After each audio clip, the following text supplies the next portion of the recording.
Hey everyone, I'm going to show you how to change email on Snapchat. So to change the email address linked to your Snapchat account, so open Snapchat and tap your Bitmoji or profile icon in the top left corner.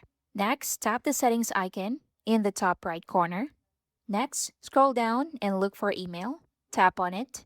Next, enter your new email address. So you can delete the old one, then enter it and click continue or save depending on your app version. Then check your email or new email inbox for a verification email from Snapchat. Then open the email and click the verification link to confirm the new address. Quick one.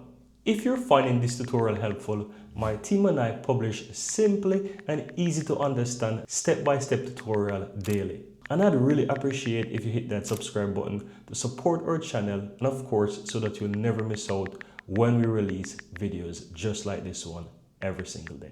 Now let's continue.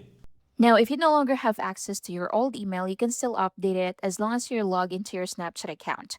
If Snapchat asks you to verify your identity and you can't access the old email or your phone number, you will still need to contact Snapchat support. And that's basically it. Thank you for watching.